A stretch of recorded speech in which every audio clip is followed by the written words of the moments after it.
capitão Tomás Cabral de Melo chegará do Ingá, do Bacamarte, para a Várzea do Paraíba, antes da Revolução de 1848, trazendo muito gado, escravos, família e aderentes. Fora ele que fizerá o Santa Fé. Levantou o engenho, comprou moenda, vasilhame e 2 anos após sua chegada ao Santa Fé, tirará a primeira safra. O povo, a princípio, não levava a sério o Santa Fé. Viam aquele homem de fora, com jeito de cambumbebe, trabalhando para ele mesmo, com as suas próprias mãos, nos trabalhos de casa e não acreditava que nada aquilo desse certo.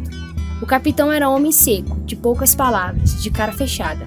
Então começaram a criar histórias, a inventar que passava fome com a família, que matava os negros de trabalho, que era um moinho de fome.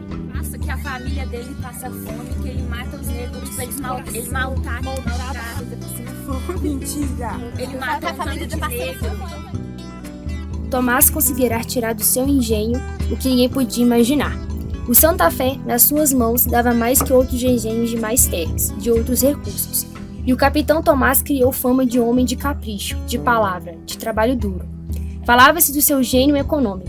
Não havia chuva que o impedisse de sair de casa.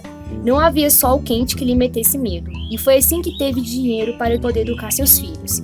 A verdade é que uma filha fora para o Colégio das Freiras no Recife. Queria fazer de sua família gente de verdade. Não queria mulher dentro de casa fumando cachimbo, sem saber assinar o nome, como tantas senhoras ricas que conhecia.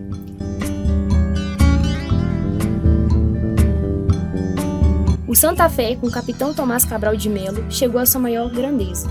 A filha voltará dos estudos, uma moça prendada, assombrando as outras com seus dotes. De baixo era respeitado, querido dos seus adversários. Era o capitão Tomás Cabral de Melo.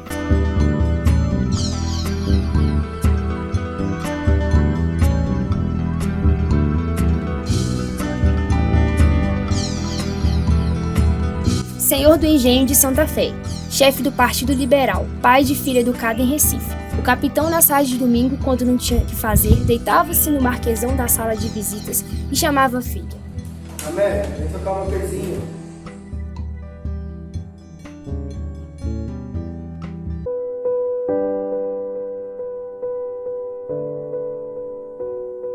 Dona Marinquinha não queria para Amélia um marido assim como o seu, homem que só tinha corpo e alma para o trabalho.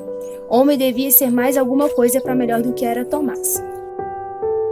Cabral de Melo chegará ao ponto mais alto de sua vida. O que mais podia desejar um homem de suas posses? Família criada, engenho moente e corrente de gado de primeira ordem. Mas foram-se os anos e o capitão Tomás tinha uma mágoa. Por que não se casará sua filha mais velha? O que faltava para encontrar um marido na altura de seus merecimentos? Não era feia, tudo teria para ser uma esposa completa. E os anos se iam e a filha do capitão não se casava. Quando a ouvia no piano, media as coisas com tristeza. Então, naquela ribeira, não aparecia um homem que fosse digno de sua filha? O capitão Tomás ficava velho, já não era o mesmo dos outros tempos. O Santa Fé, porém, continuava com a mesma força, engenho de casa de pulgar cheia, de partidos bem tratados, de rendimento certo. Dona Amélia tocava músicas no piano grande. Foi quando apareceu em visita ao capitão um rapaz de Pernambuco, um filho de Antônio Chacon, das bandas de Palmares. Era o parente Luiz Cesar de Holanda Chacon. Era um rapaz cerimonioso, de boa aparência e trato fino.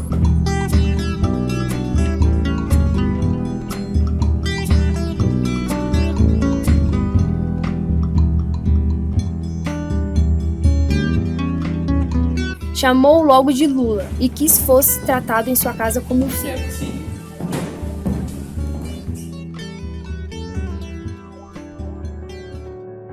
Dona Amélia engraçou-se do primo. Agora o piano tinha mais sentimento.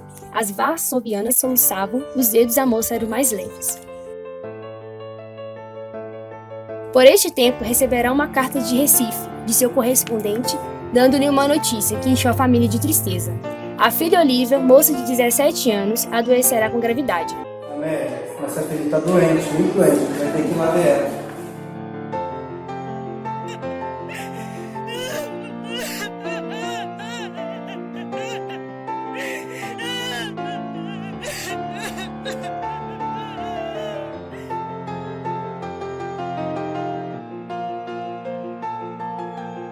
O correspondente falava em Tamarineira. O capitão preparou-se para a viagem.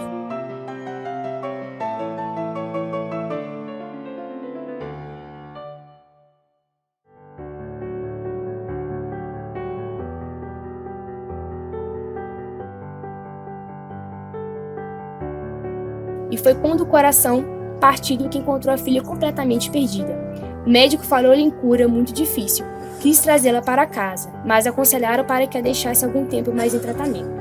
O capitão Tomás abalou-se profundamente com a desgraça de Olívia. Quando voltou para o Santa Fé, era outro homem. Envelheceu rapidamente. Fizeram o possível pela sua filha. Tudo derá aos seus.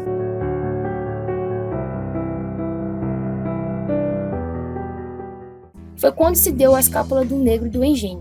Aí o capitão Tomás despertou do seu sono. Era o moleque Domingos, de muito boa pinta, de 18 anos, de saúde de ferro. Aquilo chegou para o capitão como um choque.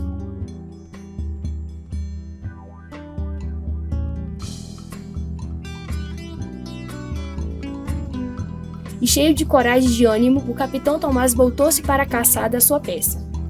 Numa quarta-feira de tarde, bateu-lhe na porta o negro fugido, que veio cair-lhe aos pés, chorando. Trazia o capitão de mato uma carta ao delegado. O capitão olhou para sua cria com ódio de morte. Negro, por sua causa andei por esse mundo. Por sua causa eu fui descenteado, pedindo favores. Leopoldo! Pegue este negro, põe no carro e dê-lhe um exemplo.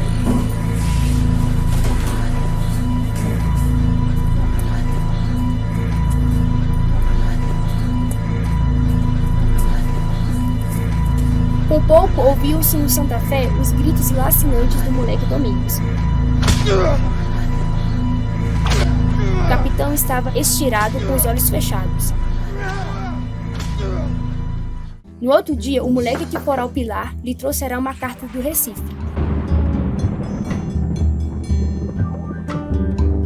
Pensou logo que fosse notícia ruim da filha. Era uma carta do primo Lula, pedindo-lhe a mão de Amélia em casamento. Mariquinha, anda cá, é o pedido do primo Lula, sua filha vai se casar. Sério? Sim. Pelo menos uma. Havia uma enorme alegria na efusão do capitão. Chamou a filha e não teve coragem de falar. Deu a carta para ler. Amélia encheu os olhos de lágrimas e abraçou-se com a mãe. Todas as duas choravam.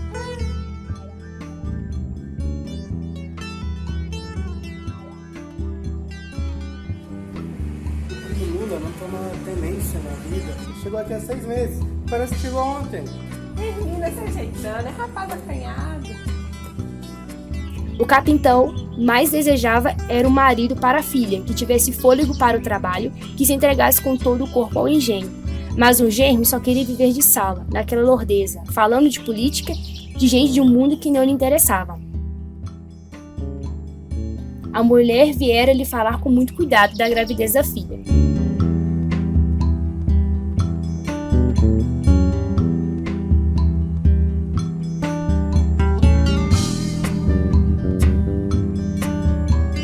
Gostou de saber. Podia ser que assim o homem pegasse gosto pelas coisas da vida. Um filho era peso nas costas, era preocupação, era pensar no futuro.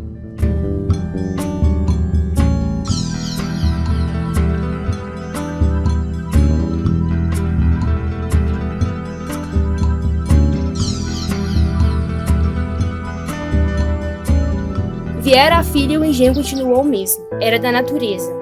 O velho Tomás desenganou-se. A morte do capitão deu na briga séria do genro com a sogra.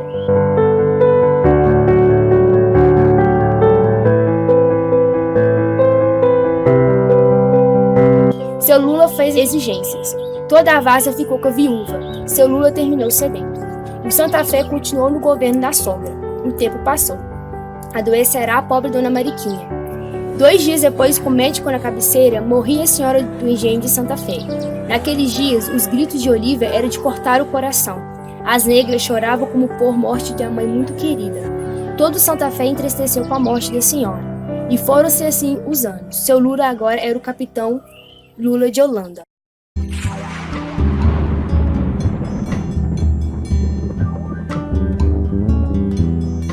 Os negros do Santa Fé minguavam. Até as negras da cozinha ganharam o mundo. Chegou a abolição, e os negros de Santa Fé se foram para os outros engenhos. Ficará somente um escravo, que tinha paixão pelo ofício.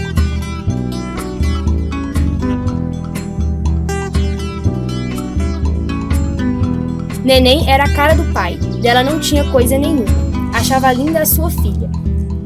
Era uma menina doce, tão sem engenho que encantava todo mundo. Viera do primeiro ano do colégio das freiras, era cheia de devoção, com modos de moça. O pai cercava-a de cuidados, de um zelo que ela, como mãe, achava até exagerado. Seria sua filha a moça mais bem educada da várzea. Dona Olívia era a mesma coisa, como se o tempo não existisse para ela. Falava as mesmas palavras, tudo para ela como se o tempo de infância.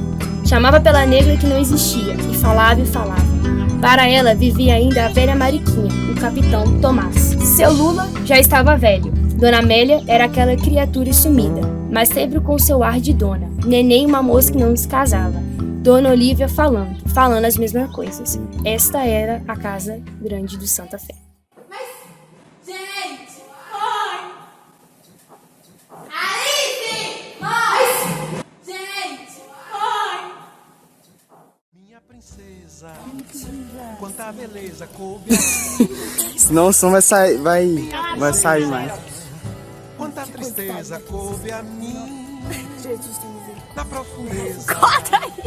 O amor acabou, o amor não no chão. Deu aí na No meu sertão, no meu torrão natal. Meu berço natural. se você quiser fazer assim. Meu açúcar, meu sal. Nossos destinos. Os meninos dão-se as mãos.